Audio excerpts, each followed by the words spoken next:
नमस्कार दोस्तों, मेरा नाम है शिवेंद्र सिंह और आप सभी का स्वागत है मेरे चैनल पुस्तक संसार में।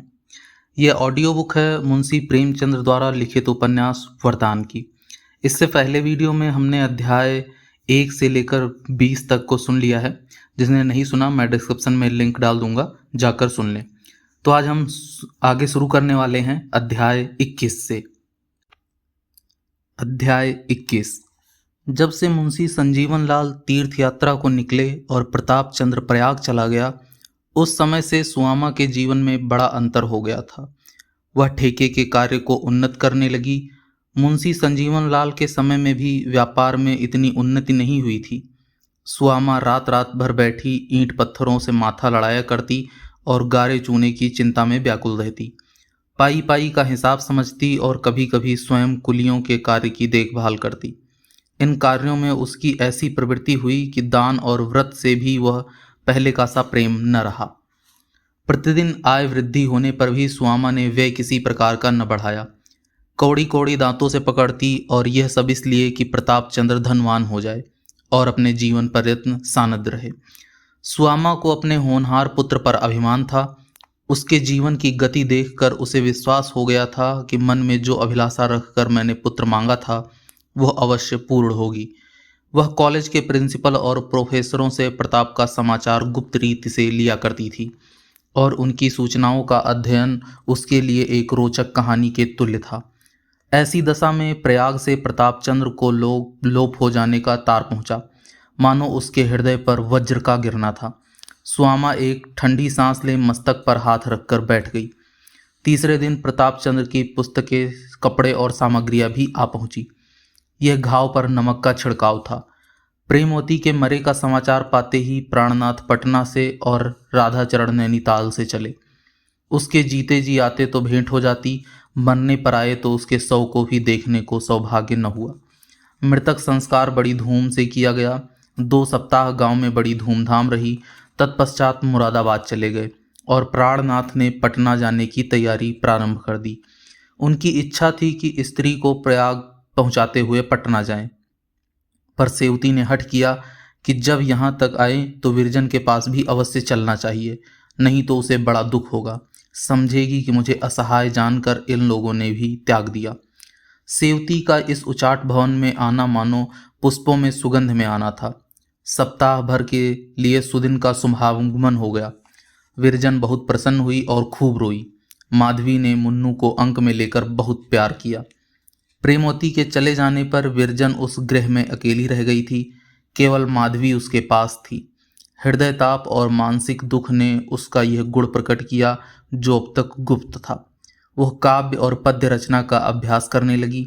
कविता सच्ची भावनाओं का चित्र है, और सच्ची भावनाएं चाहे वे दुख हों या सुख हों, उसी समय संपन्न होती हैं जब हम दुख या सुख का अनुभव करते हैं। विरजन इन दिनों रात रात बैठी भाषा में अपने मनोभाव के मोतियों की माला गूंथ रही थी। उसका एक एक शब्द करुणा और वैराग्य से परिपूर्ण होता था। अन्य कवियों के माने में मित्रों की वाहवाह और काव्य प्रेमियों के साधुवाद से उत्साह पैदा होता है, पर विरजन अपनी दुख कथा अपने ही मन को सुनाती थी। सेवती को आए 2-3 दिन बीते थे। एक दिन विरजन से कहा, मैं तुम्हें बहुधा किसी ध्यान में मग्न देखती हूँ और कुछ लिखते हुए भी पाती हूँ, मुझे न बताओगी? विरजन लज्जित हो गई। बहाना करने लगी कि कुछ नहीं, यों ही जी कुछ उदास रहता है। सेवती ने कहा, मैं न मानूंगी। फिर वह विरजन का बॉक्स उठा लाई जिसमें कविता के दिव्य मोती रखे हुए थे। विवश होकर विरजन ने उसे अपने नए पद्य सुनाने शुरू किए। मुख से प्रथम पद्य का निकलना था कि सेवती के रोए खड़े हो गए। जब तक सारा पद्य समाप्त न हुआ वह तन्मय होकर सुनती रही। प्राणनाथ की संगति ने उसे काव्य का रसिक बना दिया था। बार बार उसके नेत्र भर आते। जब विरजन चुप हो गई तो एक समा बंधा हुआ था, मानो कोई मनोहर राग अभी थम गया है। सेवती ने विरजन को कंठ से लिपटा लिया, फिर उसे छोड़कर दौड़ी हुई प्राणनाथ के पास गई, जैसे कोई नया बच्चा नया खिलौना पाकर हर्ष से दौड़ता हुआ अपने साथियों को दिखाने जाता है। प्राणनाथ अपने अफसर को प्रार्थना पत्र लिख रहे थे कि मेरी माता अति पीड़ित हो गई हैं, अतएव सेवा में प्रस्तुत होने में विलंब हुआ। आशा करता हूं कि 1 सप्ताह का आकस्मिक अवकाश प्रदान किया जाएगा। सेवती को देखकर चट अपना प्रार्थना पत्र छिपा लिया और मुस्कुराए। मनुष्य कैसा धूर्त है, वह अपने आप को भी धोखा देने से नहीं चूकता। सेवती, तनिक भीतर चलो, तुम्हें विरजन की कविता सुनवाऊं, फड़क उठोगे। प्राणनाथ, अच्छा, अब उन्हें कविता की चाट हुई है। उनकी भाभी तो गाया करती थी, तुम तो श्याम बड़े बेखबर हो। सेवती, तनिक चल को सुनो तो पीछे हंसना, मुझे तो उसकी कविता पर आश्चर्य हो रहा है। प्राणनाथ, चलो एक पत्र लिखकर अभी आता हूँ। सेवती, अब यही मुझे अच्छा नहीं लगता, मैं आपके पत्र नोच डालूंगी। सेवती प्राणनाथ को घसीट ले आई। वह अभी तक यही जानते थे कि विरजन ने कोई सामान्य भजन बनाया होगा, उसी को सुनाने के लिए व्याकुल हो रही होगी। पर जब भीतर आकर बैठे और विरजन ने लजाते हुए अपनी भावपूर्ण कविता प्रेम की मतवाली पढ़नी आरंभ की तो महाशय के नेत्र खुल गए। पद्य क्या था? हृदय के दुख की एक धारा और प्रेम रहस्य की एक कथा थी। वह सुनते थे और मुग्ध होकर झूमते थे। शब्दों की एक एक योजना पर, भावों के एक एक उद्गार पर लहालोट हुए जाते थे। उन्होंने बहुतेरे कवियों के काव्य देखे थे, पर यह उच्च विचार, यह नूतनता, यह भावोत्कर्षण कहीं दिख न पड़ता था। वह समय चित्रित हो रहा था जब अरुणोदय के पूर्ण मलयानिल लहराता हुआ चलता है। कलियां विकसित होती हैं, फूल महकते हैं और आकाश पर हल्की लालिमा छा जाती है। एक एक शब्द में नव विकसित पुष्पों की शोभा और हिम किरणों की शीतलता विद्यमान थी। उस पर विरजन का सुरीलापन और ध्वनि की मधुरता, सोने में सुगंध थी। ये छंद थे जिन पर विरजन ने हृदय को दीपक की भांति जलाया था। प्राणनाथ प्रहसन के उद्देश्य से आए थे, पर जब वे उठे तो वस्तुतः ऐसा प्रतीत होता था मानो छाती से हृदय निकल गया। एक दिन उन्होंने विरजन से कहा, यदि तुम्हारी कविताएं छपें तो उनका बहुत आदर हो। विरजन ने सिर नीचा करके कहा, मुझे विश्वास नहीं कि कोई इन्हें पसंद करेगा। प्राणनाथ, ऐसा संभव ही नहीं। यदि हृदयों में कुछ भी रसिकता है तो तुम्हारे काव्य की अवश्य प्रतिष्ठा होगी। यदि ऐसे लोग विद्यमान हैं जो पुष्पों की सुगंध से आनंदित हो जाते हैं, जो पक्षियों के कलरों और चांदनी की मनोहारिणी छटा का आनंद उठा सकते हैं, तो वे तुम्हारी कविता को अवश्य हृदय में स्थान देंगे। विरजन के हृदय में वह गुदगुदी उत्पन्न हुई जो प्रत्येक कवि को अपने काव्य चिंतन की प्रशंसा मिलने पर कविता के मुद्रित होने के विचार से होती है। यद्यपि वह नहीं नहीं करती रही, पर वह नहीं हाँ के समान थी। प्रयाग से उन दिनों कमला नाम की अच्छी पत्रिका निकलती थी। प्राणनाथ ने प्रेम की मतवाली को वहां भेज दिया। संपादक एक काव्य रसिक महानुभाव थे। कविता पर हार्दिक धन्यवाद दिया और जब यह कविता प्रकाशित हुई तो साहित्य संसार में धूम मच गई। कदाचित ही किसी कवि को प्रथम ही बार ख्याति मिली हो। लोग पढ़ते और विस्मय से एक दूसरे का मुंह ताकते थे। काव्य प्रेमियों में कई सप्ताह तक मतवाली बाला के चर्चे रहे। किसी को विश्वास ही न आता था कि वह एक नवजात कवि की रचना है।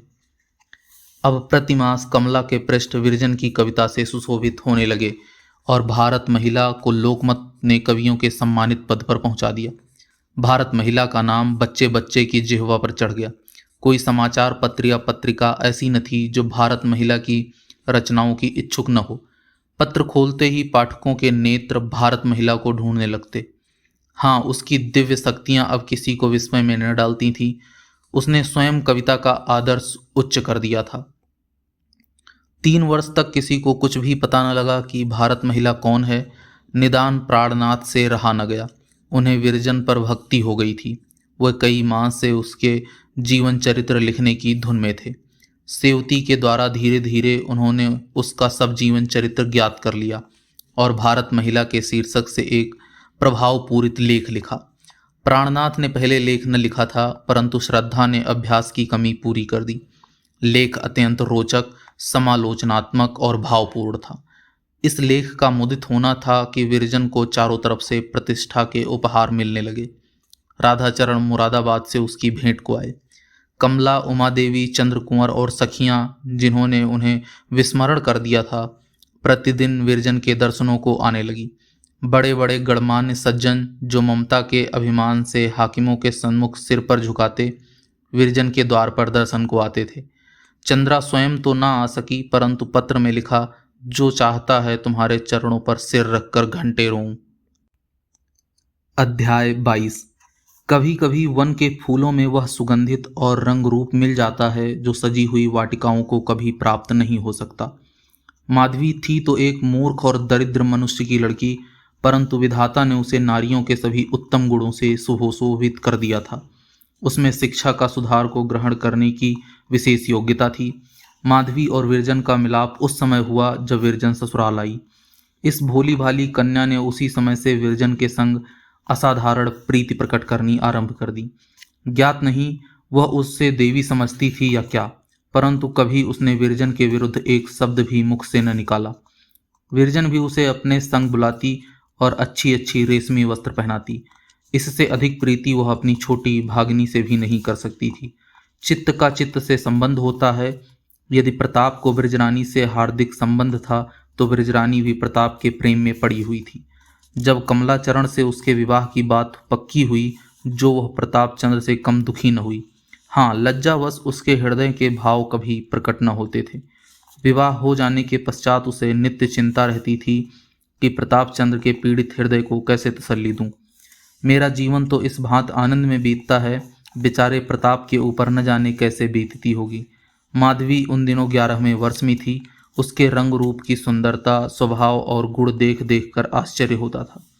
विरजन को अचानक यह ध्यान आया कि क्या मेरी माधवी इस योग्य नहीं कि प्रताप उसे अपने कंठ का हार बनाए। उस दिन से वह माधवी के सुधार और प्यार में और भी अधिक प्रवृत्त हो गई। वह सोच सोचकर मन ही मन फूली न समाती थी कि जब माधवी 16 वर्ष की हो जाएगी तब मैं प्रताप के पास जाऊंगी और उससे हाथ जोड़कर कहूंगी कि माधवी मेरी बहन है, उसे आज से तुम अपनी चेरी समझो। क्या प्रताप मेरी बात टाल देंगे? नहीं, वे ऐसा नहीं कर सकते। आनंद तो तब है जबकि चाची स्वयं माधवी को अपनी बहू बनाने की मुझसे इच्छा करें। इसी विचार से विरजन ने प्रताप चंद्र के प्रशंसनीय गुणों का चित्र माधवी के हृदय में खींचना आरंभ कर दिया था, जिससे कि उसका रोम रोम प्रताप के प्रेम में पड़ जाए। वह जब प्रताप चंद्र का वर्णन करने लगती तो स्वतः उसके शब्द असामान्य रीत से मधुर और सरस हो जाते। माधवी का कोमल हृदय प्रेम रस का आस्वादन करने लगता। दर्पण में बाल पड़ गया। भोली माधवी सोचने लगी, मैं कैसी भाग्यवती हूँ, मुझे ऐसे स्वामी मिलेंगे जिनके चरण धोने के योग्य भी मैं नहीं, परंतु क्या वह मुझे अपनी चेरी बनाएंगे?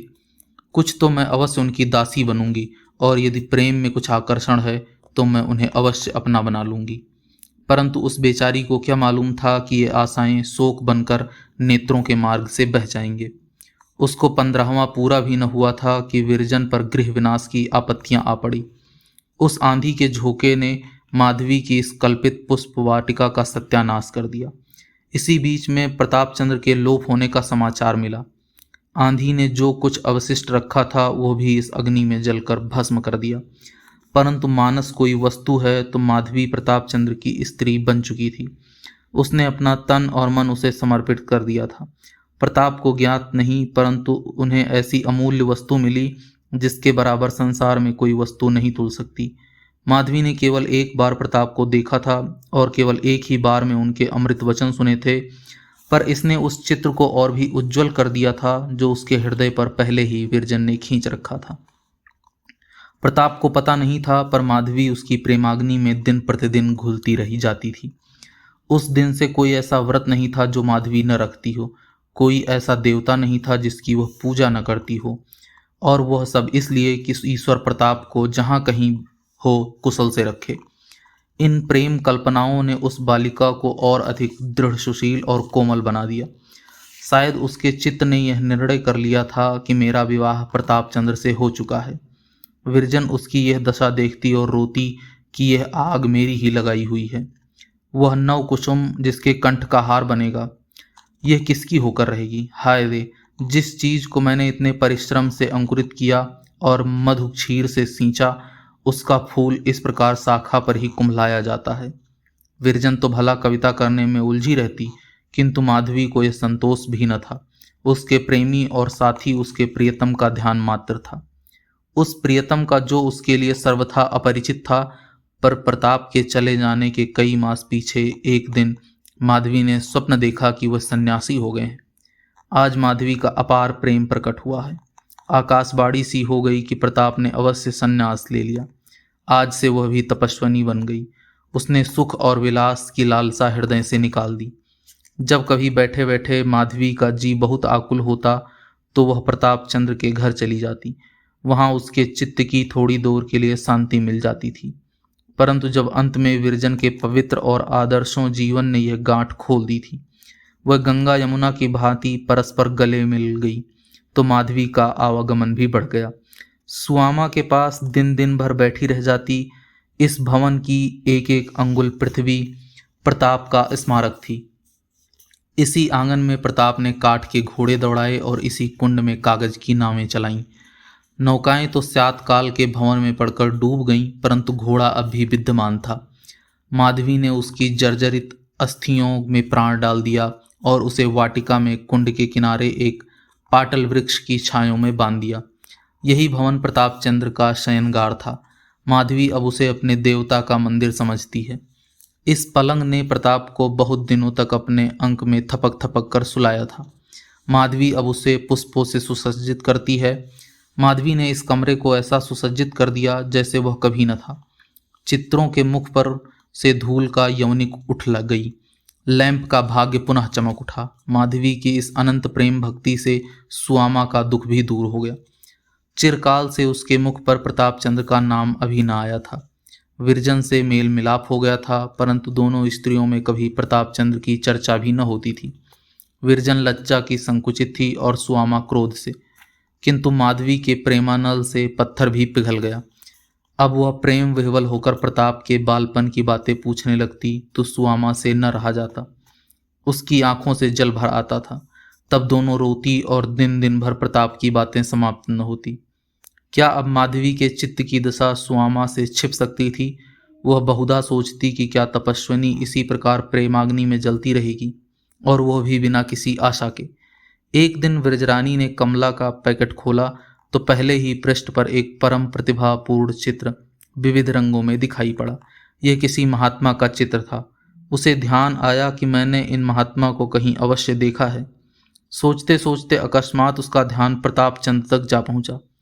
आनंद के उमंग में उछल पड़ी और बोली, माधवी तनिक यहाँ आना। माधवी फूलों की क्यारियां सींच रही थी।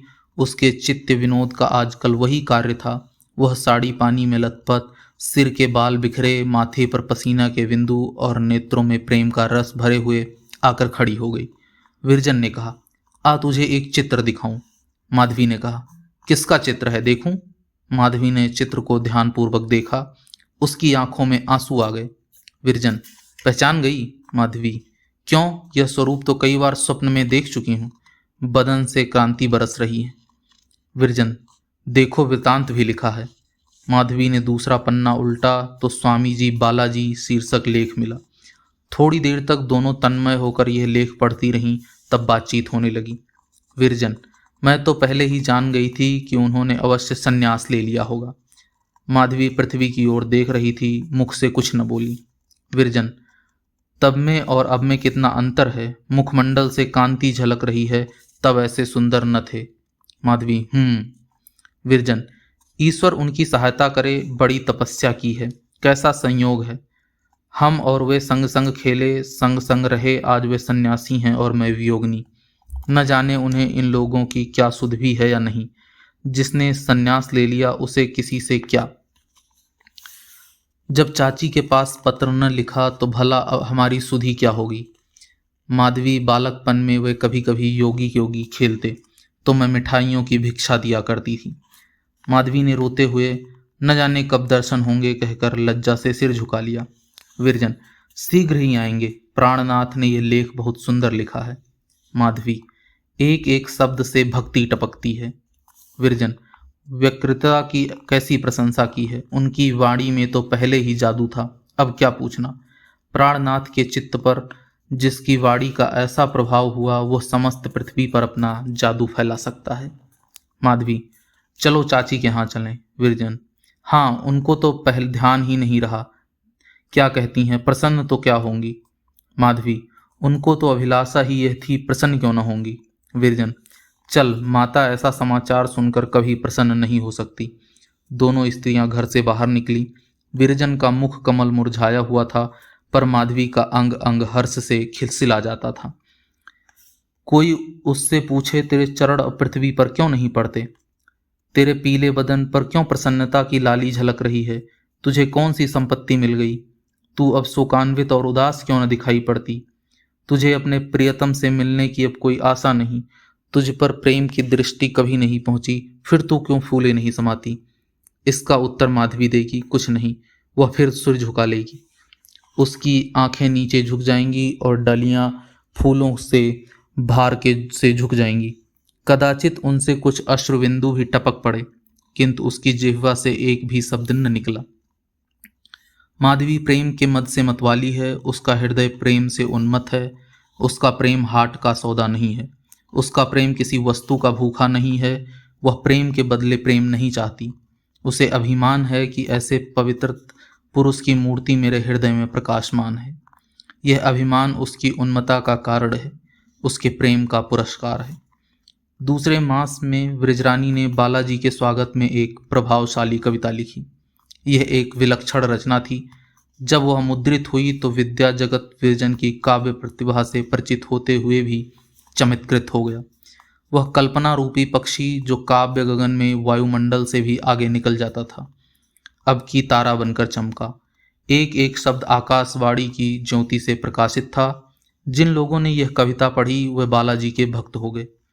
कवि वह सपेरा है जिसकी पिटारी में सांपों के स्थान में हृदय बंद होते हैं। अध्याय 23। जब से वृजरानी का काव्य चंद्र उदय हुआ तभी से उसके यहाँ सदैव महिलाओं का जमघट लगा रहता था। नगर में स्त्रियों की कई सभाएं थी, उनके प्रबंध का सारा भार उसी को उठाना पड़ता था। उसके अतिरिक्त अन्य नगरों में भी बहुधा स्त्रियां उससे भेंट करने को आती रहती थीं। जो तीर्थ यात्रा करने के लिए काशी आता वह विरजन से अवश्य मिलता। राजा धर्म सिंह ने उसकी कविताओं का सर्वांग सुंदर संग्रह प्रकाशित किया था। उस संग्रह ने उसके काव्य चमत्कार का डंका बजा दिया था। भारतवर्ष की कौन कहे, यूरोप और अमेरिका के प्रतिष्ठित कवियों ने उसे उनकी काव्य मनोहरता पर धन्यवाद दिया था। भारतवर्ष में एकाध ही कोई रसिक मनुष्य रहा होगा जिसका पुस्तकालय उसकी पुस्तक से सुशोभित न होगा। विरजन की कविताओं को प्रतिष्ठा करने वालों में बालाजी का पद सबसे ऊंचा था। वह अपनी प्रभावशालिनी वक्तृताओं और लेखा में बहुधा उसी के वाक्यों का प्रमाण दिया करते थे। उन्होंने सरस्वती में एक बार उसके संग्रह की सविस्तार समालोचना भी लिखी थी। एक दिन प्रातःकाल ही सीता, चंद्रकुंवरी, रुक्मणी और रानी विरजन के घर आई। चंद्रा ने इन स्त्रियों को फर्श पर बिठाया और आदर सत्कार किया। विरजन वहां नहीं थी क्योंकि उसने प्रभात का समय काव्य चिंतन के लिए नियत कर रखा था। उस समय वह किसी आवश्यक कार्य के अतिरिक्त सखियों से मिलती जुलती नहीं थी। वाटिका में एक रमणीय कुंज था, गुलाब की सुगंधित से सुरभित वायु चलती थी। वहीं बिरजन का एक शिलायन पर बैठी हुई काव्य रचना किया करती थी। वह काव्य रूपी समुद्र से जिन मोतियों को निकालती उन्हें माधवी लेखनी की माला में पिरो लिया करती थी। आज बहुत दिनों के बाद नगरवासियों के अनुरोध करने पर विरजन ने बालाजी की काशी आने का निमंत्रण देने के लिए लेखनी को उठाया। बनारस ही वह नगर था जिसका स्मरण कभी कभी बालाजी को व्यग्र कर दिया करता था, किंतु काशी वालों के निरंतर आग्रह करने पर उन्हें काशी आने का अवकाश न मिलता था। वह सिंघल और रंगून तक गए परंतु उन्होंने काशी की ओर मुख न फेरा। इस नगर को वे अपना परीक्षा भवन समझते थे, इसलिए आज विरजन उन्हें काशी आने का निमंत्रण दे रही है। लोगों का विचार आ चुका है तो विरजन का चंद्रानन नामक चमक उठता है, परंतु उस समय जो विकास और छटा इन दोनों पुष्पों पर है उसे देख देख कर दूर से फूल लज्जित हुए जाते हैं। 9 बजते बजते विरजन घर में आई। सेवती ने कहा, आज बड़ी देर लगाई। विरजन, कुंती ने सूर्य को बुलाने के लिए कितनी तपस्या की थी। सीता, बालाजी बड़े निष्ठुर हैं, मैं तो ऐसे मनुष्य से कभी न बोलूं। रुक्मणी, जिसने सन्यास ले लिया उसे घर बार से क्या न्याता। चंद्रकुंवरी, यहाँ आएंगे तो मैं मुंह पर कह दूंगी कि महाशय यह नखरे कहाँ सीखे। रुक्मणी, महारानी, ऋषि महात्माओं का तो शिष्टाचार किया जा करो, जिह्वा क्या कतरनी है। चंद्रकुंवरी, और क्या, कब तक संतोष करें जी, सब जगह जाते हैं, यहाँ आते पैर थकते हैं। विरजन मुस्कुराते हुए, अब बहुत शीघ्र दर्शन पाओगे, मुझे विश्वास है कि इस मास में वह अवश्य आएंगे। सीता, धन्य भाग की दर्शन मिलेंगे। मैं तो जब उनका वृत्तांत पढ़ती हूँ यही जी चाहता है कि पाऊँ तो चरण पकड़कर घंटों रोऊं। रुक्मणी, ईश्वर ने उनके हाथों में बड़ा यश दिया है। दारानगर की रानी साहिबा मर चुकी थीं। सांस टूट रही थी कि बालाजी को सूचना हुई। झट आ पहुँचे और क्षण मात्र में उठाकर बैठा दिया। हमारे मुंशी जी उन दिनों वही थे। कहते थे कि रानी जी ने कोष की कुंजी बालाजी के चरणों पर रख दी और कहा, आप इसके स्वामी हैं। बालाजी ने कहा, मुझे धन की आवश्यकता नहीं, अपने राज्य में 300 गौशालाएं खुलवा दीजिए। मुख से निकलते देर न थी, आज दारानगर में दूध की नदी बहती है। ऐसा महात्मा कौन होगा? चंद्र कुंवरी, राजा नौलखा का तपेदिक उन्हीं की बूटियों से छूटा। सारे वैद्य डॉक्टर जवाब दे चुके थे। जब बालाजी चलने लगे तो महारानी जी ने 9 लाख मोतियों का हार उनके चरणों पर रख दिया। बालाजी ने उसकी ओर देखा तक नहीं। रानी, कैसे रूखे मनुष्य हैं। रुक्मणी, हाँ और क्या, उन्हें उचित था कि हार ले लेते। नहीं नहीं, कंठ में डाल लेते। विरजन, नहीं, लेकर रानी को पहना देते। क्यों सखी? रानी, हाँ, मैं उस हार के लिए गुलामी लिख देती। चंद्र कुंवरी, हमारे यहाँ तो भारत सभा के सभ्य बैठे हैं, 250 रुपये लाख यत्न करके छोड़ रखे हैं। उन्हें यह कहकर उठा ले गए कि घोड़ा लेंगे। क्या भारत सभा वाले बिना घोड़े के नहीं चलते? रानी, कल ये लोग श्रेणी बांधकर मेरे घर के सामने से जा रहे थे। बड़े भले मासू मालूम होते थे। इतने ही में सेवती नवीन समाचार पत्र ले आई। विरजन ने पूछा, कोई ताजा समाचार है? सेवती, हाँ, बालाजी मानिकपुर आए हैं। एक अहीर ने अपने पुत्र के विवाह का निमंत्रण भेजा था। उस पर प्रयाग से भारत सभा के सभ्यों सहित रात को चलकर मानिकपुर पहुंचे। अहीरों ने बड़े उत्साह और समारोह के साथ उनका स्वागत किया और सबने मिलकर 500 गायें भेंट की। बालाजी ने वधू को आशीर्वाद दिया और दूल्हे को हृदय से लगाया। 5 अहीर भारत सभा के सदस्य नियत हुए। विरजन, बड़े अच्छे समाचार हैं। माधवी, इसे काट के रख लेना। और कुछ? सेवती, पटना के पासियों ने एक ठाकुर द्वारा बनवाया है। वहां की भारत सभा ने बड़ी धूमधाम से उत्सव किया। विरजन, पटना के लोग बड़े उत्साह से कार्य कर रहे हैं। चंद्र कुमारी, गडरियों भी अब सिंदूर लगाएंगी। पासी लोग ठाकुर द्वारे बनवाएंगे। रुक्मणी, क्यों, वे मनुष्य नहीं हैं? ईश्वर ने उन्हें नहीं बनाया? आप ही अपने स्वामी की पूजा करना जानती है। चंद्र कुमारी, चलो हटो, मुझे पासियों से मिलाती हो, ये मुझे अच्छा नहीं लगता। रुक्मणी, हाँ, तुम्हारा रंग गोरा है ना, और वस्त्र आभूषणों से सजी बहुत हो। बस इतना ही अंतर है कि और कुछ? चंद्र कुमारी, इतना ही अंतर क्यों है? आकाश पृथ्वी से मिलाती हो, यह मुझे अच्छा नहीं लगता। मुझे कछवाहों वंश में हूँ, कुछ खबर है? रुक्मणी, हाँ, जानती हूँ, और नहीं जानती थी तो अब जान गई। तुम्हारे ठाकुर साहब किसी पासी से बढ़ चढ़कर मल्ल युद्ध करेंगे। यह सिर्फ टेढ़ी पाग पहना जानते हैं। मैं जानती हूँ कि कोई छोटा सा पासी भी उन्हें कांध गले दबा लेगा। विरजन, अच्छा, अब इस विवाद को जाने दो। तुम दोनों अब आती हो, लड़ती ही आती हो। सेवती, पिता और पुत्र का कैसा संयोग हुआ है। ऐसा मालूम होता है कि मुंशी सालिग्राम ने प्रताप चंद्र ही के लिए संन्यास लिया था। यह सब उन्हीं के शिक्षा का फल है। रुक्मणी, हाँ और क्या, मुंशी सालिग्राम तो अब स्वामी ब्रह्मानंद कहलाते हैं। प्रताप को देखकर पहचान गए होंगे। सेवती, आनंद से फूले न समाये होंगे। रुक्मणी, यह भी ईश्वर की प्रेरणा थी, नहीं तो प्रताप चंद्र मानसरोवर क्या करने जाते। सेवती, ईश्वर की इच्छा के बिना कोई बात होती है। विरजन, तुम लोग मेरे लाला जी को तो भूल ही गई। ऋषिकेश में पहले लाला जी ही से प्रताप चंद्र की भेंट हुई थी। प्रताप उनके साथ साल भर तक रहे। अब दोनों आदमी मानसरोवर की ओर चले। रुक्मणी, हाँ, प्राणनाथ के लेख में तो यह वृत्तांत था। बालाजी तो यही कहते हैं कि मुंशी संजीवन लाल से मिलने का सौभाग्य मुझे प्राप्त न होता तो मैं भी मांगने खाने वाले साधुओं में ही होता। चंद्र कुंवरी, इतनी आत्मोन्नति के लिए विधाता ने पहले ही से सब सामान किए थे। सेवती, तभी इतनी सी अवस्था में भारत के सूर्य बने हुए हैं। मैं अभी 25वें वर्ष में होंगे। विरजन, नहीं, 30वां वर्ष है। मुझसे साल भर के जेठे हैं। सेवती, सुआमा तो उनकी कीर्ति सुन सुनकर बहुत खुश होती होंगी। रुक्मणी, मैंने तो उन्हें जब देखा उदास ही देखा। चंद्र कुंवरी, उनके सारे जीवन की अभिलाषाओं पर ओस पड़ गई, उदास क्यों न होंगी। रुक्मणी, उन्होंने तो देवी जी से यही वरदान मांगा था। चंद्र कुंवरी, तो क्या जाति के सेवा गृहस्थ बनकर नहीं हो सकती? रुक्मणी, जाति की क्या, कोई भी सेवा गृहस्थ बनकर नहीं हो सकती। गृहस्थ केवल अपने बाल बच्चों की सेवा कर सकता है। चंद्र कुंवरी, करने वाले सब कुछ कर सकते हैं, पर न करने वालों के लिए 100 बहाने हैं। एक माह बीता। विरजन की नई कविता स्वागत का संदेशा लेकर बालाजी के पास पहुंची, परंतु यह न प्रकट हुआ कि उन्होंने निमंत्रण स्वीकार किया या नहीं। काशीवासी प्रतीक्षा करते करते थक गए। बालाजी प्रतिदिन दक्षिण की ओर बढ़ते और चले जाते थे। निदान लोग निराश हो गए और सबसे अधिक निराश विरजन को ही। एक दिन जब किसी को ध्यान भी न था कि बालाजी आएंगे, प्राणनाथ ने आकर कहा, बहन लो, प्रसन्न हो जाओ, आज बालाजी आ रहे हैं। विरजन कुछ लिख रही थी, हाथों से लेखनी छूट गई। माधवी उठकर द्वार की ओर लपकी। प्राणनाथ ने हंसकर कहा, क्या अभी या थोड़ी ही गए हैं कि इतनी उद्विग्न हुई जाती हो? माधवी, कब आएंगे? इधर से ही होकर जाएंगे ना? प्राणनाथ, यह तो नहीं ज्ञात कि किधर से आएंगे।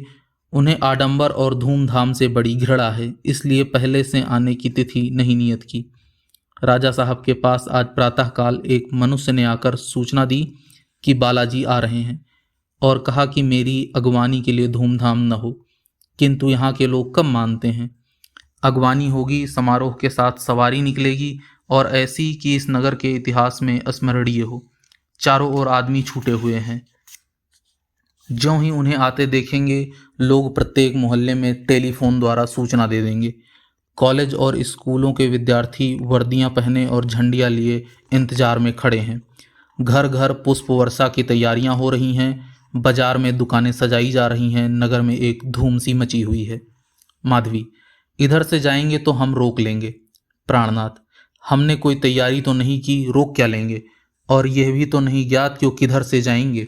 विरजन सोचकर, आरती उतारने का संबंध तो करना ही होगा। प्राणनाथ, हाँ, अब इतना भी न होगा, मैं बाहर बिछावन आदि बिछवाता हूँ।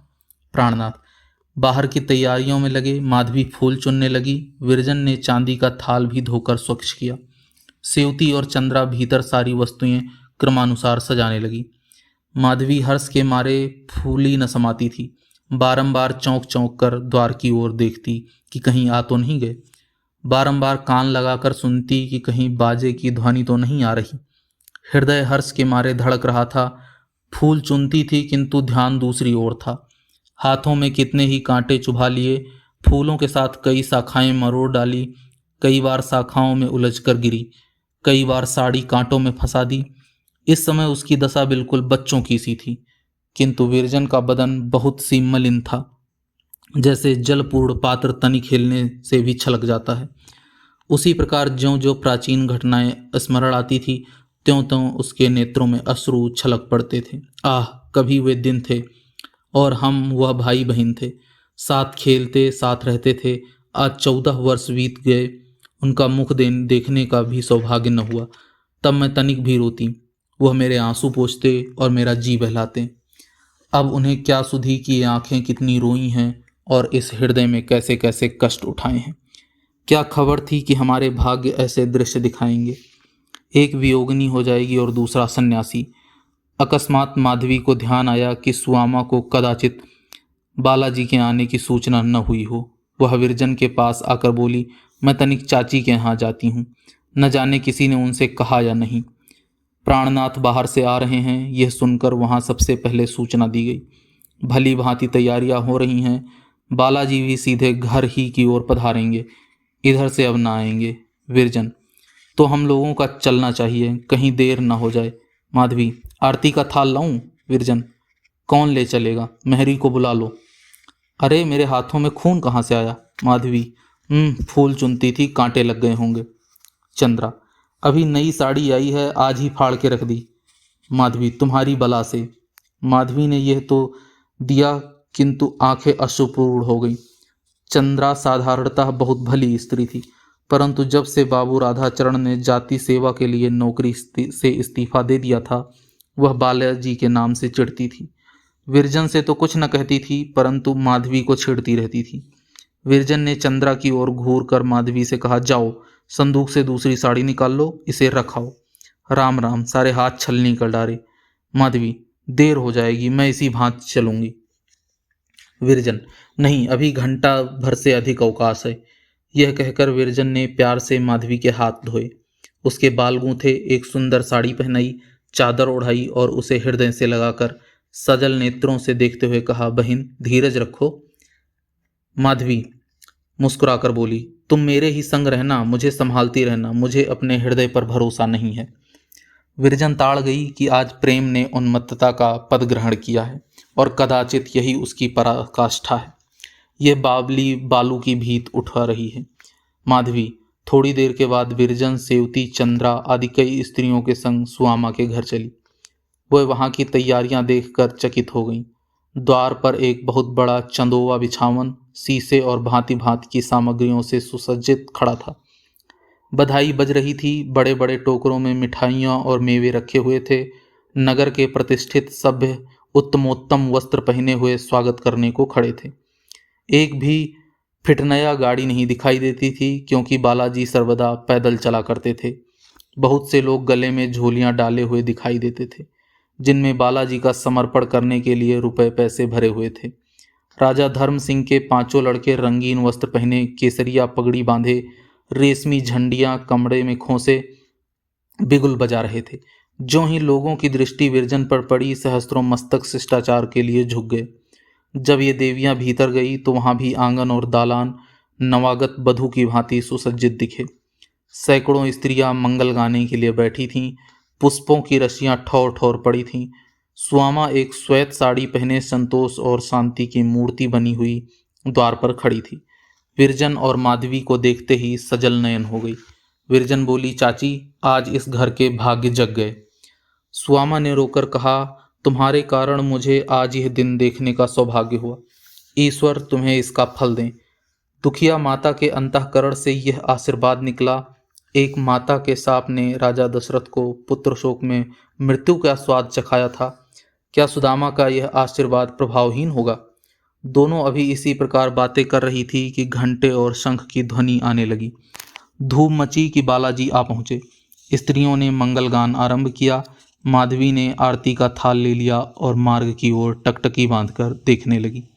कुछ ही काल में अद्योतादंभरधारी नवयुवकों का समुदाय दिखाई पड़ा।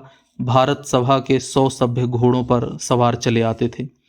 उनके पीछे अगणित मनुष्यों का झुंड था। सारा नगर टूट पड़ा, कंधे से कंधा छिल जाता था, मानो समुद्र की तरंगें बढ़ती चली आती हैं। इस भीड़ में बालाजी का मुख चंद्र ऐसा दिखाई पड़ता मानो मेघाच्छदित चंद्र उदय हुआ है। ललाट पर अरुण चंदन का तिलक था और कंठ में एक गेरुए रंग की चादर पड़ी हुई थी। सुआमा द्वार पर खड़ी थी। ज्यों ही बालाजी का स्वरूप उसे दिखाई दिया, धीरज हाथ से जाता रहा।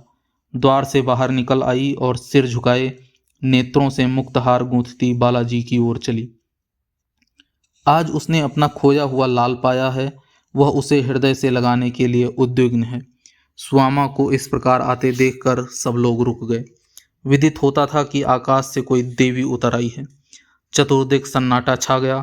बालाजी ने कई डग आगे बढ़कर माताजी को प्रणाम किया और उनके चरणों पर गिर पड़े। सुआमा ने उनका मस्तक अपने अंक से लिया। आज उसने अपना खोया हुआ लाल पाया है। उस पर आंखों से मोतियों की वृष्टि कर रही है। इस उत्साहवर्धक दृश्य को देखकर लोगों के हृदय जातीयता के मद में मतवाले हो गए। 50 सहस्र स्वन से धुनाई आई, बालाजी की जय। मेघ गर्जा और चतुर्दिक से वष्ट पुष्पवृष्टि होने लगी। फिर उसी प्रकार दूसरी बार मेघ की गर्जना हुई, मुंशी शालिग्राम की जय। और सहस्रों मनुष्य स्वदेश प्रेम के मद में मतवाले होकर दौड़े और सुआमा के चरणों की रज माथे पर मलने लगे। इन ध्वनियों से सुदामा ऐसी प्रमुदित हो रही थी जैसे महुवर के सुनने से नागिन मतवाली हो जाती है।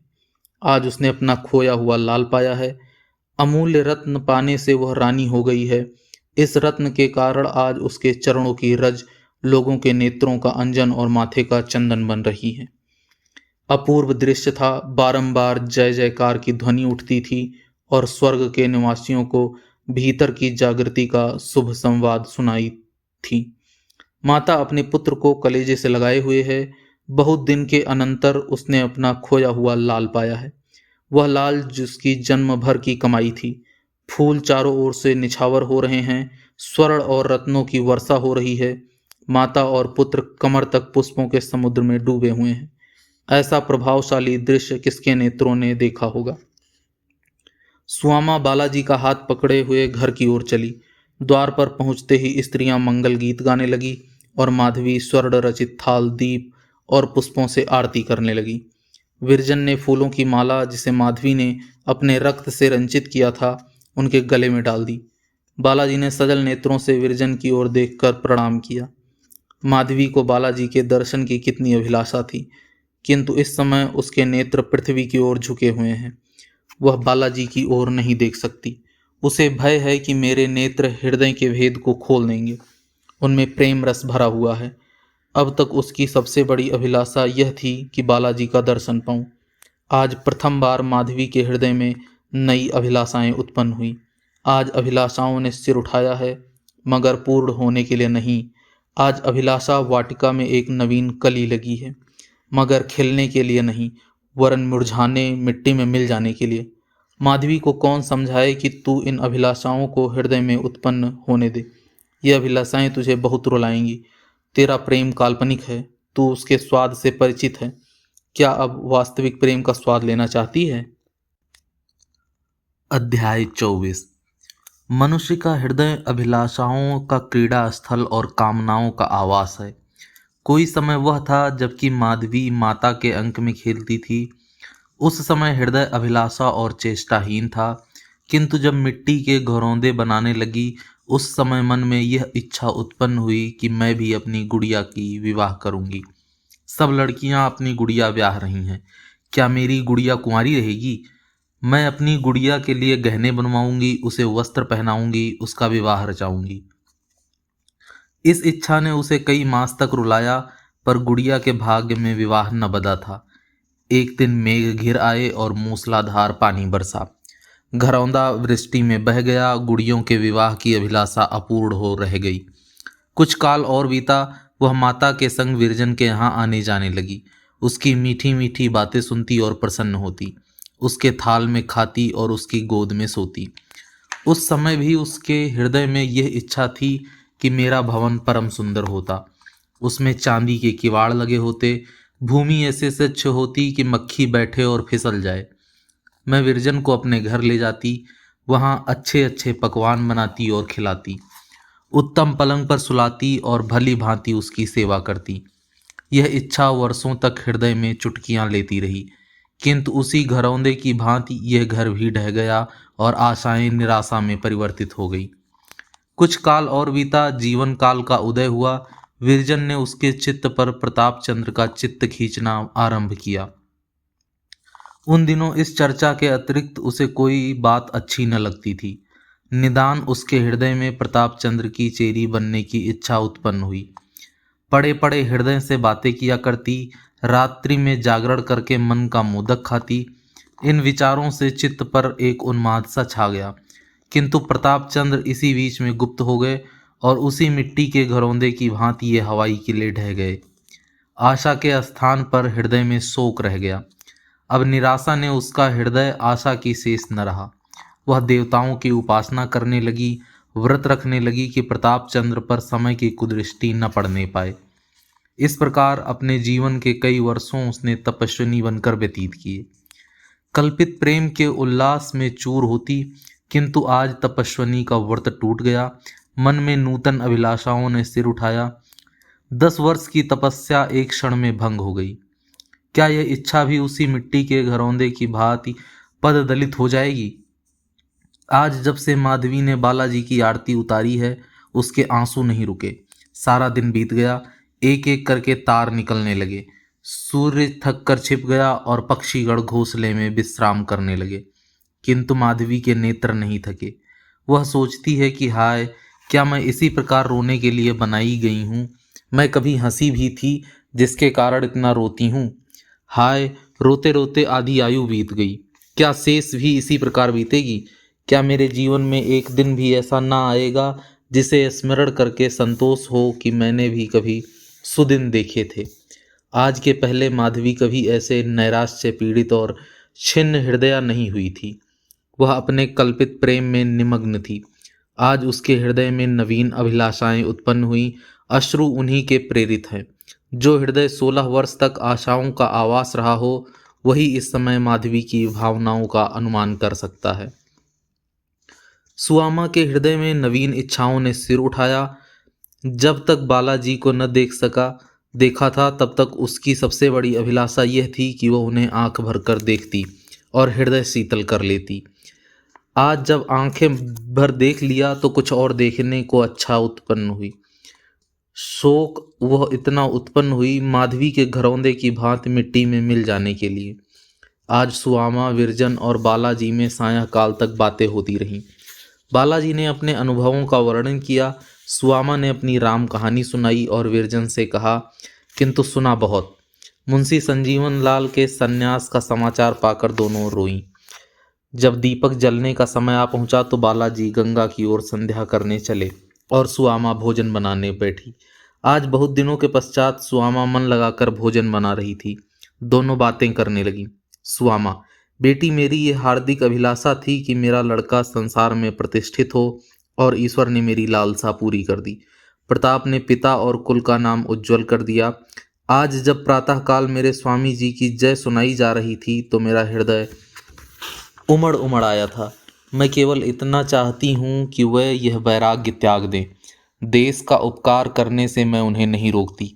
मैंने तो देवी जी से यही वरदान मांगा था, परंतु उन्हें सन्यासी के वेश में देखकर मेरा हृदय विदीर्ण हुआ जाता है। विरजन सुआमा का अभिप्राय समझ गई, बोली, चाची, यह बात तो मेरे चित्त में पहले ही से जमी हुई है, अवसर पाते ही अवश्य छेड़ूंगी। सुआमा, अवसर तो कदाचित ही मिले, इसका कौन ठिकाना। अभी जी में आए कहीं चल दे। सुनती हूँ सोटा हाथ में लिए अकेले वनों में घूमते हैं। मुझसे अब बेचारी माधवी की दशा नहीं देखी जाती। उसे देखती हूँ तो जैसे कोई मेरे हृदय को मसोसने लगता है। मैंने बहुतेरी स्त्रियां देखी और अनेक का वृतांत पुस्तकों में पढ़ा, किंतु ऐसा प्रेम कहीं नहीं देखा। बेचारी ने आधी आयु रो रो कर काट दी और कभी मुख न मैला किया। मैंने कभी उसे रोते नहीं देखा, परंतु रोने वाले नेत्र और हंसने वाले मुख छिपे नहीं रहते। मुझे ऐसी ही पुत्रवधू की लालसा थी, सो भी ईश्वर ने पूर्ण कर दी। तुमसे सत्य कहती हूँ, मैं उसे पुत्रवधू समझती हूँ, आज से नहीं वर्षों से। ब्रजरानी, आज उसे सारे दिन रोते ही बीता, बहुत उदास दिखाई देती है। सुआमा, तो आज ही इसकी चर्चा छेड़ो, ऐसा न हो कि कल किसी और प्रस्थान कर दे तो फिर यह युग प्रतीक्षा करनी पड़े। ब्रजरानी सोचकर, चर्चा करने को तो मैं करूं, किंतु माधवी स्वयं जिस उन्मत्तता के साथ यह कार्य कर सकती है, कोई दूसरा नहीं कर सकता। सुआमा, वह बेचारी मुख से क्या कहेगी। ब्रजरानी, उसके नेत्र सारी कथा कह देंगे। सुआमा, लल्लू अपने मन में क्या कहेंगे। ब्रजरानी, कहेंगे क्या, यह तुम्हारा भ्रम है। जो तुम उसे कुंवारी समझ रही हो, वह प्रताप चंद्र की पत्नी बन चुकी है। ईश्वर के यहाँ उसका विवाह उनसे हो चुका। यदि ऐसा न होता तो क्या जगत में पुरुष न थे। माधवी जैसी स्त्री को कौन नेत्रों में न स्थान देगा। उसने अपना आधा यौवन व्यर्थ रो रो कर बिताया है। उसने आज तक ध्यान में भी किसी अन्य पुरुष को स्थान नहीं दिया। 12 वर्ष से तपस्विनी का जीवन व्यतीत कर रही है। वह पलंग पर नहीं सोई, कोई रंगीन वस्त्र नहीं पहना, केस तक नहीं गुथाए। क्या इन व्यवहारों से नहीं सिद्ध होता कि माधवी का विवाह हो चुका है। हृदय का मिलाप सच्चा विवाह है। सिंदूर का टीका, ग्रंथि बंधन और भांवर, ये सब संसार के ढकोसले हैं। सुआमा, अच्छा, जैसा उचित समझो करो। मैं केवल जग हिंसाई से डरती हूँ। रात के 9 बजे थे, आकाश पर तारे छिटके हुए थे। माधवी वाटिका में अकेली किंतु अति दूर है।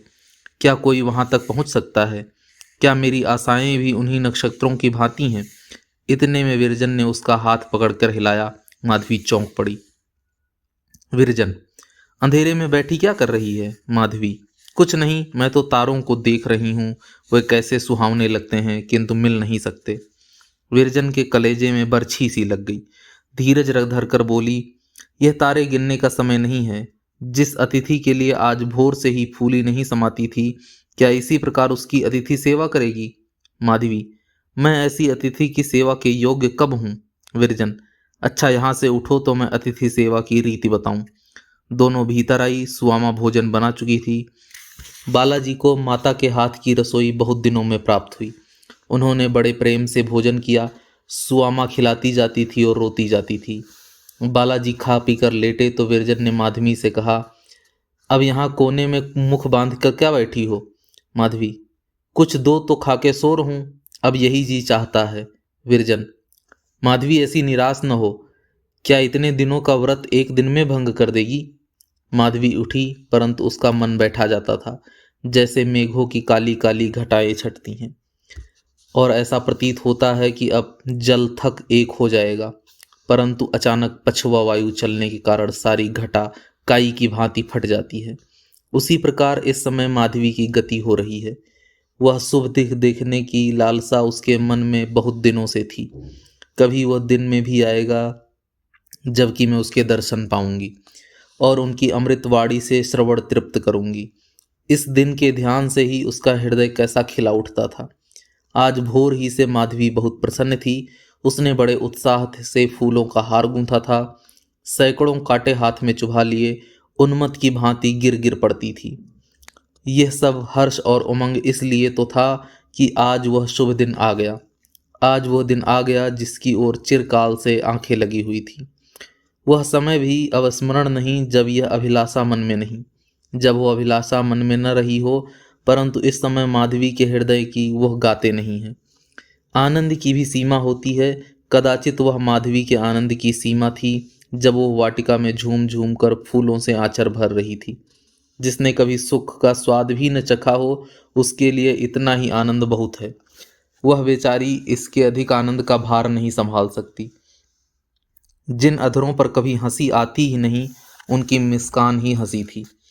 तुम ऐसे से अधिक हंसी की आशा क्यों करते हो? माधवी बालाजी की ओर, परंतु इस प्रकार नहीं जैसे एक नवेली बहू आशाओं से भरी हुई श्रृंगार किए अपने पति के पास जाती है। वही घर था जिसे वह अपने देवता का मंदिर समझती थी। जब वह मंदिर शून्य था, तब वह आ आकर आंसुओं के पुष्प चढ़ाती थी। आज जब देवता ने वास किया है, तो वह क्यों इस प्रकार मचल मचल कर आ रही है? रात्रि भली भांति आध हो चुकी थी। सड़क पर घंटों के शब्द सुनाई दे रहे थे। माधवी दबे पांव बालाजी के कमरे के द्वार तक आ गई। उसका हृदय धड़क रहा था। भीतर जाने का साहस न हुआ, मानो किसी ने पैर पकड़ लिए। उल्टे पांव फिर आई और पृथ्वी पर बैठकर रोने लगी। उसके चित्त ने कहा, माधवी, यह बड़ी लज्जा की बात है। बालाजी की चेरी सही, माना कि तुझे उनसे प्रेम है, किंतु तू उसकी स्त्री नहीं है। तुझे उस समय उनके गृह में रहना उचित नहीं। तेरा प्रेम तुझे उनकी पत्नी नहीं बना सकता। प्रेम और वस्तु है और सुहाग और वस्तु है। प्रेम चित्त की प्रवृत्ति है और ब्याह एक पवित्र धर्म है। तब माधवी को एक विवाह का स्मरण हो आया। वर ने भरी सभा में पत्नी की बाह पकड़ी थी और कहा था कि इस स्त्री को मैं अपने गृह की स्वामिनी और अपने मन की देवी समझता रहूंगा। इस सभा के लोग आकाश, अग्नि और देवता उसकी साक्षी रहे। हाँ, ये कैसा शुभ शब्द है। मुझे कभी ऐसे शब्द सुनने का मौका प्राप्त न हुआ। मैं न अग्नि को अपना साक्षी बना सकती हूँ, न देवताओं को और न आकाश को ही। परंतु हे अग्नि, हे आकाश के तारों और हे देवलोक वासियों, तुम साक्षी रहना कि माधवी ने बालाजी की पवित्र मूर्ति को हृदय में स्थान दिया, किंतु किसी निकृष्ट विचार को हृदय में न आने दिया। यदि मैंने घर के भीतर पैर रखा हो तो हे अग्नि, तुम मुझे अभी जलाकर भस्म कर दो। हे आकाश, यदि तुमने अपने अनेक नेत्रों से मुझे गृह में जाते देखा तो इसी क्षण मेरे ऊपर इंद्र का वज्र गिरा दो। माधवी कुछ काल इसी विचार में मग्न बैठी रही। अचानक उसके कान में भक भक की ध्वनि आई। उसने चौंक कर देखा तो बालाजी का कमरा अधिक प्रकाशित हो गया था और प्रकाश खिड़कियों के बाहर निकलकर आंगन में फैल रहा था। माधवी के पांव तले से मिट्टी निकल गई। ध्यान आया कि मेज पर लैंप भभक उठा। वायु की भांति वह बालाजी के कमरे में घुसी। देखा तो लैंप फटक पृथ्वी पर गिर पड़ा और भूतल के बिछावन में तेल फैल जाने के कारण आग लग गई है। दूसरे किनारे पर बालाजी सुख से सो रहे थे। अभी तक उनकी निद्रा न खुली थी। उन्होंने कालीन समेटकर एक कोने में रख दिया था।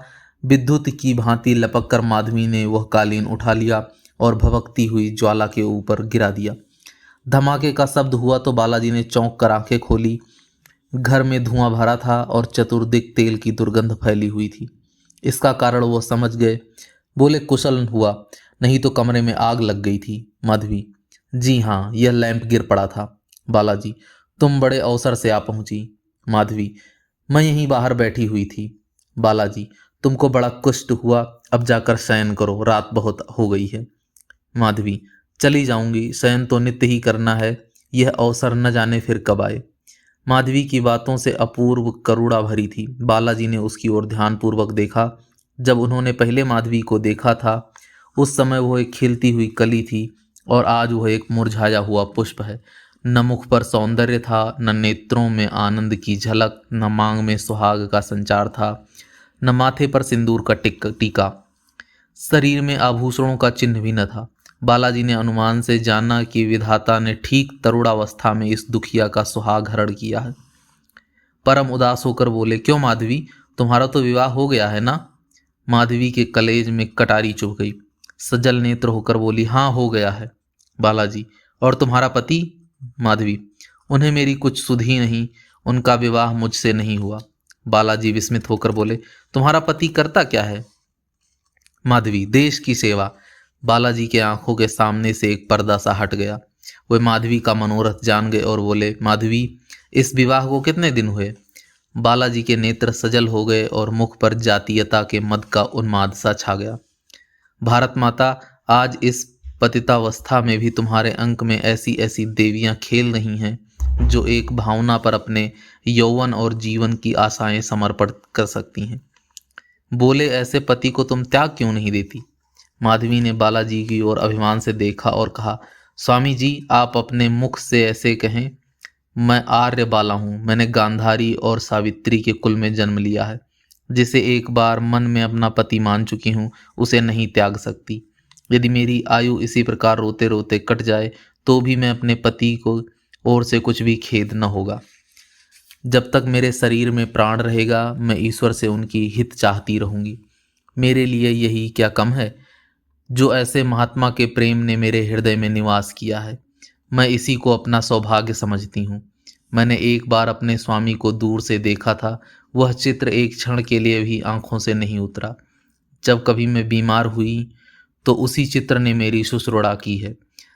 जब कभी मैंने वियोग के आंसू बहाए हैं तो उसी चित्र ने मुझे सांत्वना दी है। उस चित्र वाले पति को मैं कैसे त्याग दूं? मैं उसकी हूं और सदैव उसी की रहूंगी। मेरा हृदय और मेरे प्राण सब उनकी भेंट हो चुके हैं।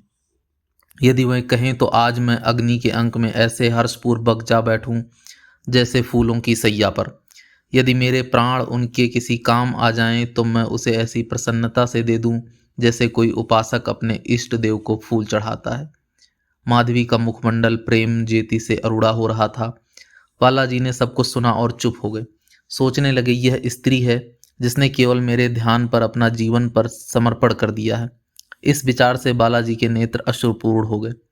जिस प्रेम ने एक स्त्री का जीवन जलाकर भस्म कर दिया हो, उसके लिए एक मनुष्य के धैर्य को जला डालना कोई बात नहीं। प्रेम के सामने धैर्य कोई वस्तु नहीं है। वह बोले, माधवी, तुम जैसी देवियां भारत की गौरव हैं। मैं बड़ा भाग्यवान हूँ कि तुम्हारे प्रेम जैसी अनमोल वस्तु इस प्रकार मेरे हाथ आ रही है। यदि तुमने मेरे लिए योगिनी बनना स्वीकार किया है तो मैं भी तुम्हारे लिए इस संसार संन्यास और वैराग्य का त्याग कर सकता हूँ। जिसके लिए तुमने अपने को मिटा दिया है वो तुम्हारे लिए बड़ा से बड़ा बलिदान करने से भी नहीं हिचकिचाएगा। माधवी इसके लिए पहले ही से प्रस्तुत थी। तुरंत बोली, स्वामी जी, मैं परम अबला और बुद्धिहीन स्त्री हूँ, परंतु मैं आपको विश्वास दिलाती हूँ कि निज विलास का ध्यान आज तक एक पल के लिए भी मेरे मन में नहीं आया। यदि आपने यह विचार किया कि मेरे प्रेम का उद्देश्य केवल यह कि आपके चरणों में सांसारिक बंधनों की बेड़ियां डाल दूं, तो हाथ जोड़कर आपने इसका तत्व नहीं समझा। मेरे प्रेम का उद्देश्य वही था जो आज मुझे प्राप्त हो गया। आज का दिन मेरे जीवन का सबसे शुभ दिन है। आज मैं अपने प्राणनाथ के सम्मुख खड़ी हूँ और अपने कानों से उनकी अमृतमयी वाणी सुन रही हूँ। स्वामी जी, मुझे आशा न थी कि इस जीवन में मुझे यह दिन देखने का सौभाग्य होगा। यदि मेरे पास संसार का राज्य होता तो मैं इसी आनंद से उसे आपके चरणों में समर्पित कर देती। मैं हाथ जोड़कर आपसे प्रार्थना करती हूँ कि मुझे अब इन चरणों से अलग न कीजिएगा। मैं संन्यास ले लूंगी और आपके संग रहूंगी नहीं। वैरागिनी बनूंगी, भभूति रमाऊंगी, परंतु आपका संग न छोड़ूंगी। प्राणनाथ, मैंने बहुत दुख सहे हैं, अब यह जलन नहीं सही जाती। यह कहते कहते माधवी का कंठ रुंध गया और आंखों से प्रेम की धारा बहने लगी। उससे वहां न बैठा गया, उठकर प्रणाम किया और विरजन के पास आकर बैठ गई। विरजरानी ने उसे गले लगा लिया और पूछा, क्या बातचीत हुई?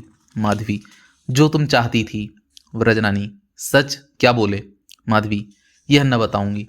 ब्रजरानी को मानो पड़ा हुआ धन मिल गया। बोली, ईश्वर ने बहुत दिनों में मेरा मनोरथ पूरा किया, मैं अपने यहाँ से विवाह करूंगी। माधवी नैराश्य भाव से मुस्कुराई। विरजन ने कंपित स्वर से कहा, हमको भूल तो न जाएगी? उसकी आंखों से आंसू बहने लगे। फिर वह स्वर संभार कर बोली, हमसे तो बिछुड़ जाएगी। माधवी, मैं तुम्हें छोड़कर कहीं न जाऊंगी। विरजन, चल बातें न बना। माधवी, देख लेना। विरजन, देखा है, जोड़ा कैसे पहनेगी? माधवी, इज्ज्वल जैसे बगुले का पर। विरजन, सुहाग का जोड़ा केसरिया रंग का होता है। माधवी, मेरा स्वैत रहेगा। विरजन, तुझे चंद्रहार बहुत भाता था, मैं अपना दे दूंगी। माधवी, हार के स्थान पर कंठी दे देना। विरजन, कैसी बातें कर रही है? माधवी, अपने श्रृंगार की। विरजन, तेरी बातें समझ में नहीं आती, तू इस समय इतनी उदास क्यों है? तूने इस रत्न के लिए कैसी कैसी तपस्याएं की, कैसा कैसा योग साधा, कैसे कैसे व्रत किए, और तुझे जब वह रत्न मिल गया तो हर्षित नहीं देख पड़ती। माधवी, तुम विवाह की बातचीत करती हो, इससे मुझे दुख होता है। विरजन, यह तो प्रसन्न होने की बात है। माधवी, बहन, मेरे भाग्य में प्रसन्नता लिखी ही नहीं।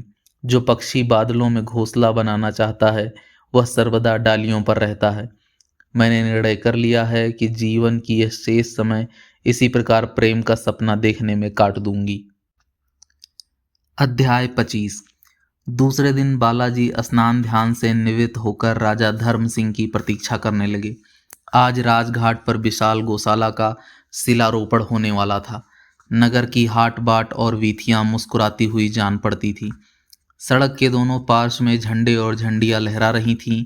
गृहद्वार फूलों की माला पहने स्वागत के लिए तैयार थे, क्योंकि आज उस स्वदेशी प्रेमी का शुभागमन है जिसने अपना सर्वस्व देश के हित बलिदान कर दिया है।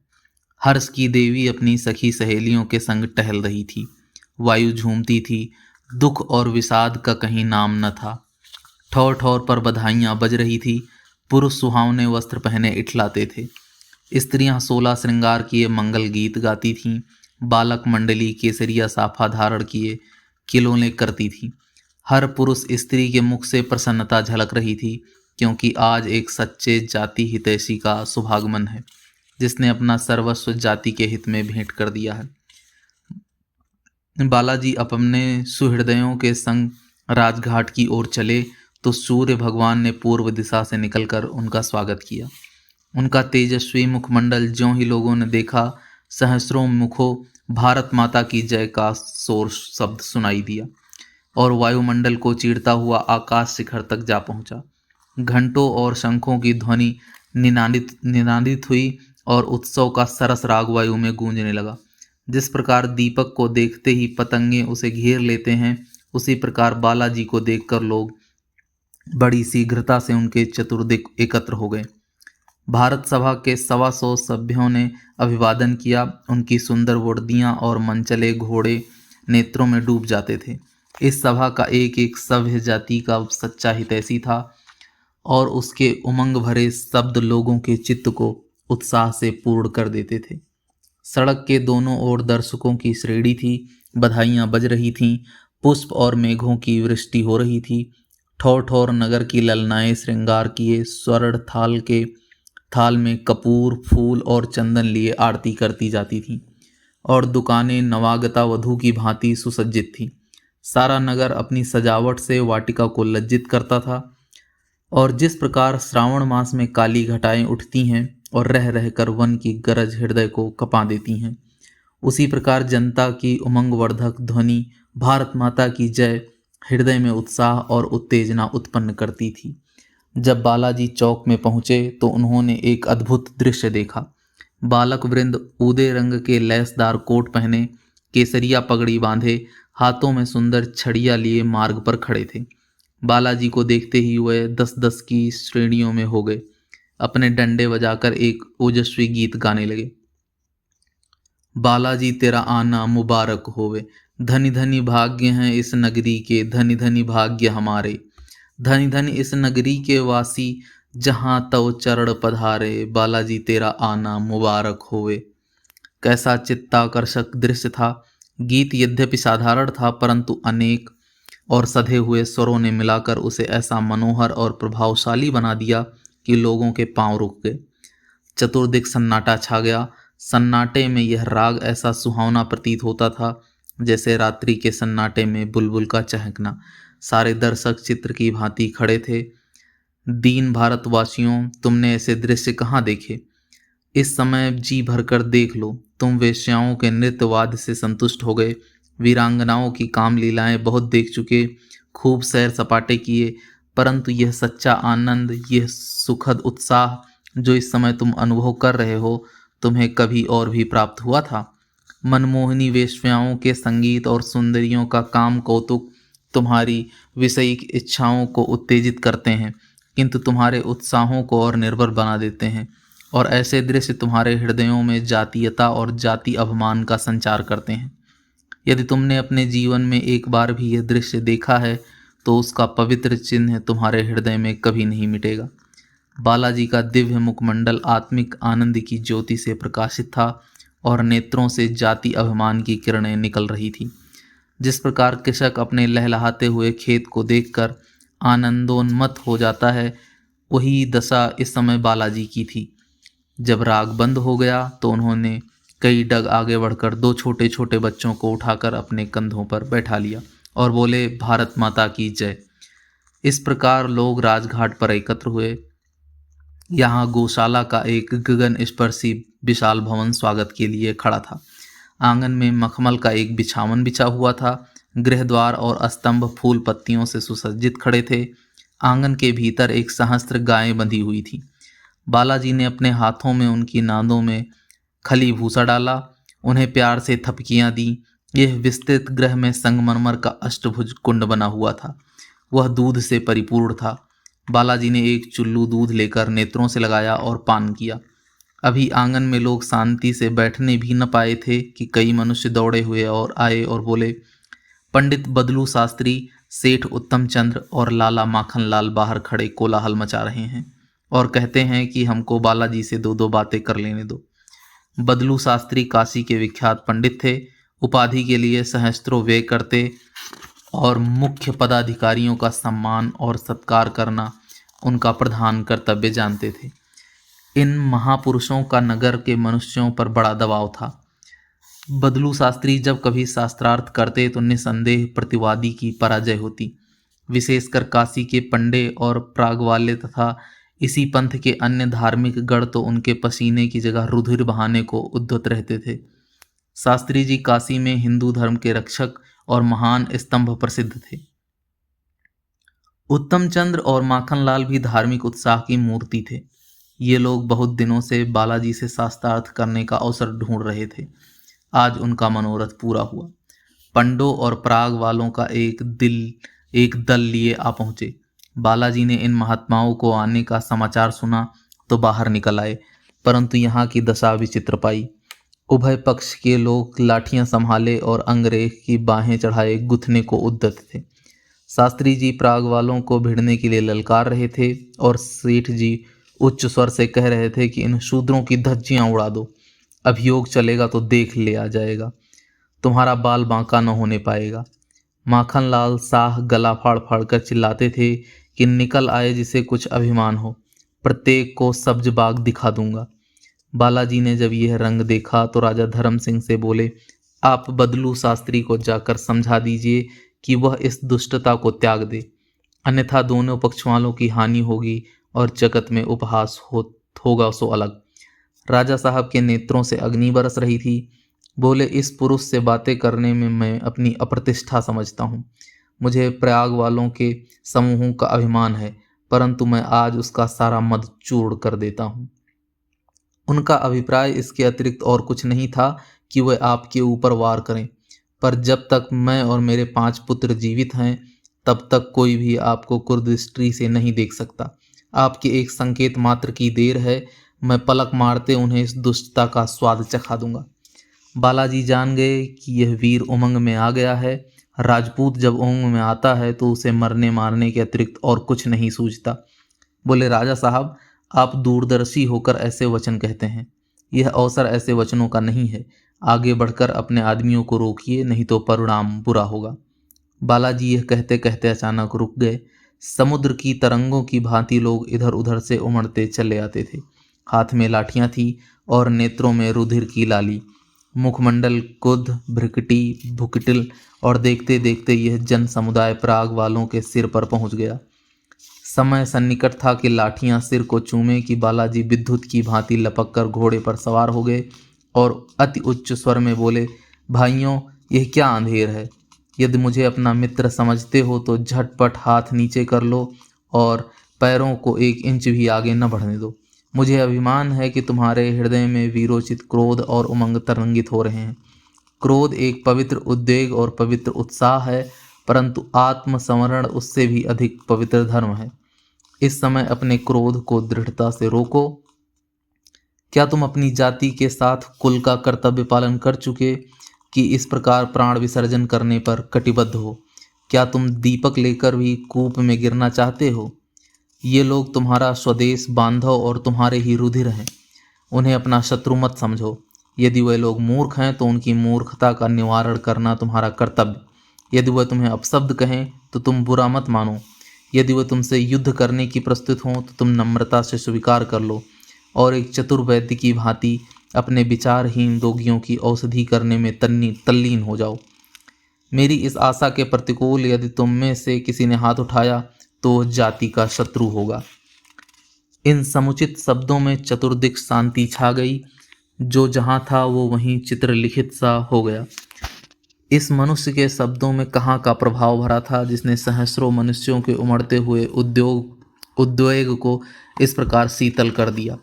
जिस प्रकार कोई चतुर सारथी दुष्ट घोड़ों को रोक लेता है, और यह शक्ति उसे कितनी दी थी। न उसके सिर राजमुकुट था, न किसी सेना का नायक था। वो केवल उस पवित्र और निस्वार्थ जाति सेवा का प्रताप था जो उसने की थी। स्वजाति सेवा के मान और प्रतिष्ठा के कारण वे बलिदान होते हैं जो वह अपनी जाति के लिए करता है। पंडों और प्राग वालों ने बालाजी का प्रतापवान रूप देखा और स्वर सुना तो उनका क्रोध शांत हो गया। जिस प्रकार सूर्य के निकलने से कोहरा फट जाता है, उसी प्रकार बालाजी के आने से विरोधियों की सेना तितर बितर हो गई। बहुत से मनुष्य जो उपद्रव के उद्देश्य से आए थे, श्रद्धापूर्वक बालाजी के चरणों में मस्तक झुका उनके अनुयायियों के वर्ग में सम्मिलित हो गए। बदलू शास्त्री ने बहुत चाहा कि वह पंडों के पक्षपात और मूर्खता को उत्तेजित करें, किंतु सफलता न हुई। उस समय बालाजी ने एक परम प्रभावशाली वक्तृता दी जिसका एक एक शब्द आज तक सुनने वालों के हृदय पर अंकित है और जो भारतवासियों के लिए सदा दीप का काम करेगा।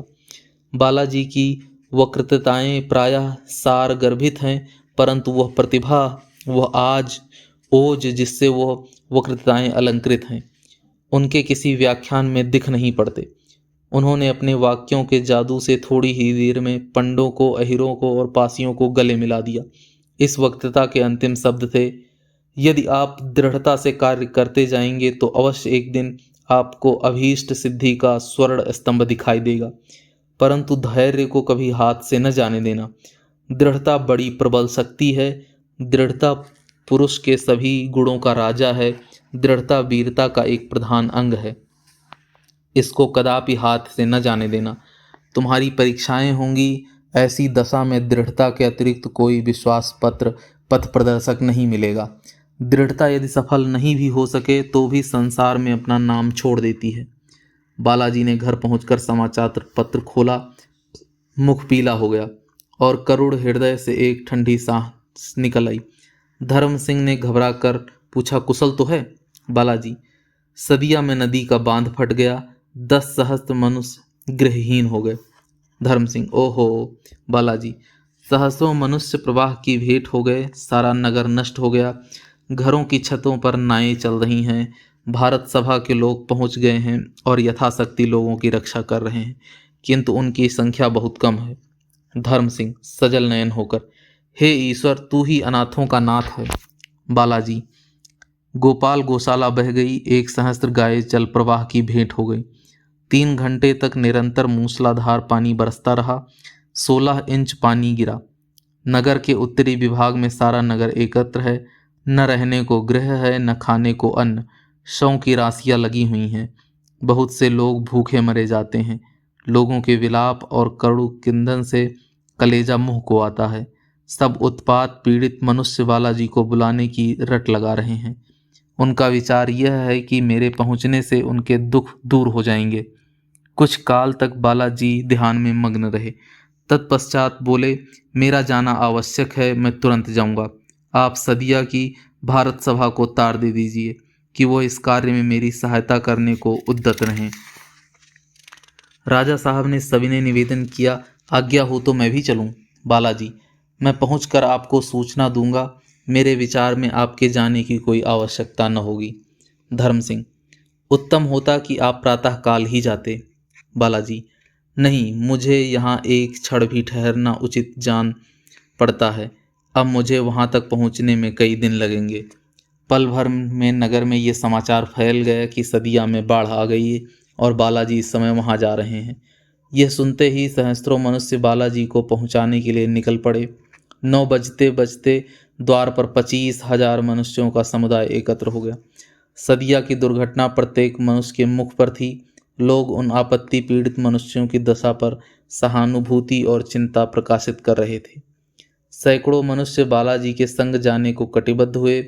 सदिया वालों की सहायता के लिए एक फंड खोलने का परामर्श होने लगा। उधर धर्म सिंह के अंतःपुर में नगर की मुख्य प्रतिष्ठित स्त्रियों ने आज सुआमा को धन्यवाद देने के लिए एक सभा एकत्र की थी। उस उच्च प्रसादा कोना स्त्रियों से भरा हुआ था। प्रथम बिजरानी ने कई स्त्रियों के साथ एक मंगलमय सुहावना गीत गाया।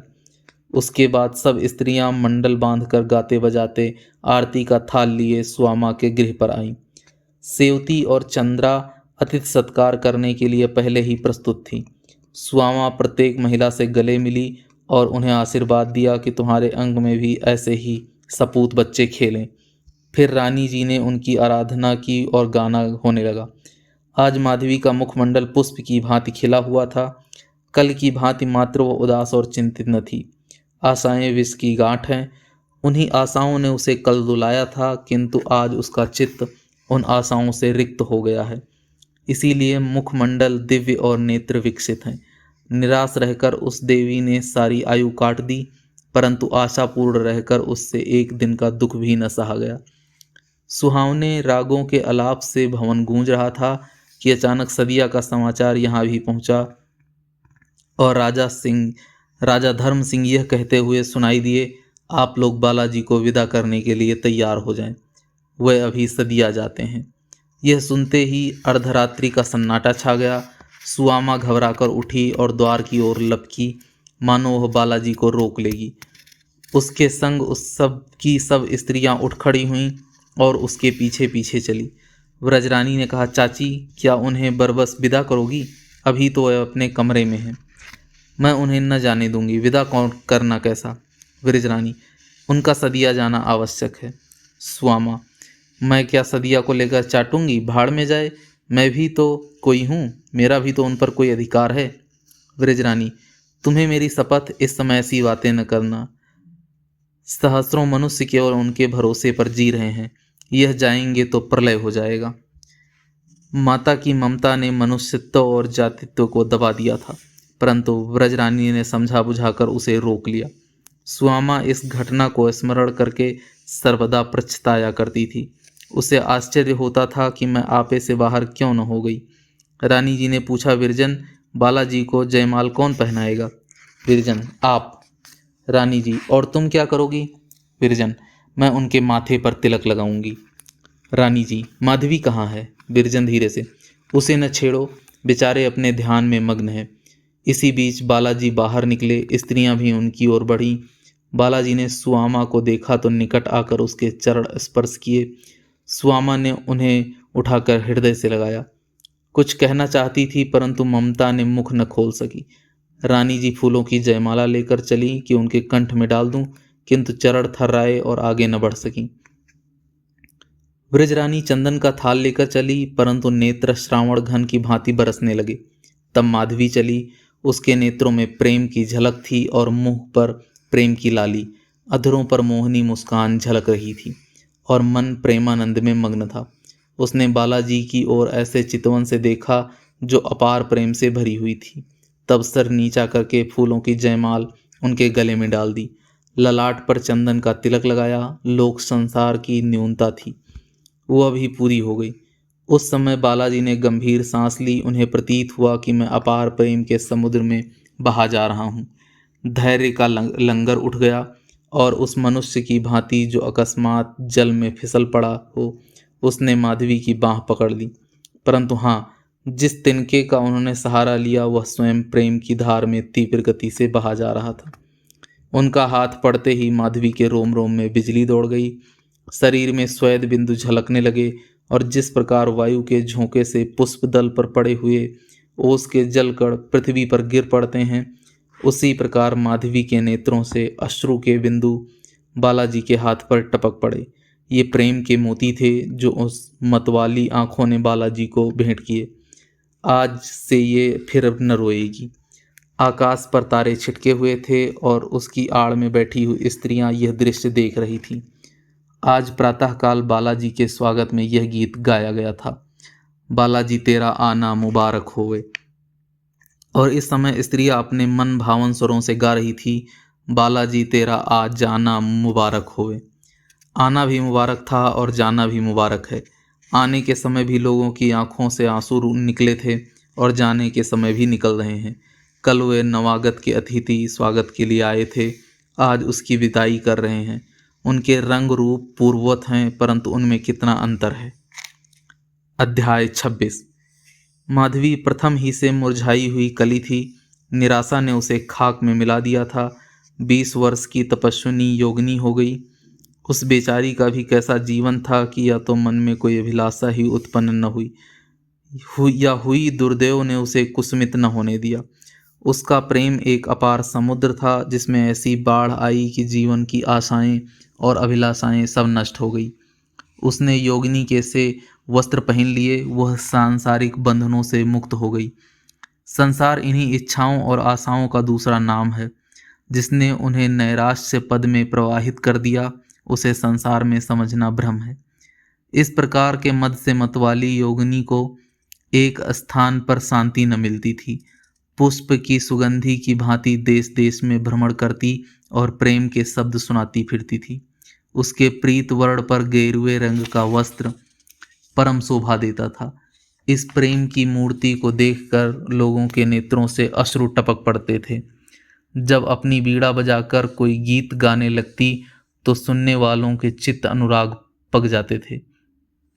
उसका एक एक शब्द प्रेम रस डूबा होता था। मतवाली योगिनी को बालाजी के नाम से प्रेम था।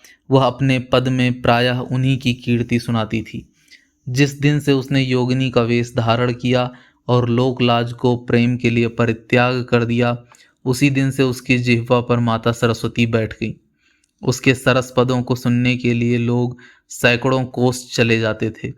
जिस प्रकार मुरली की ध्वनि सुनकर गोपियां घरों से व्याकुल होकर निकल पड़ती थीं, उसी प्रकार इस योगिनी की तान सुनते ही श्रोताजनों का नद उमड़ पड़ता था। उसके पद सुनना आनंद के प्याले पीना था।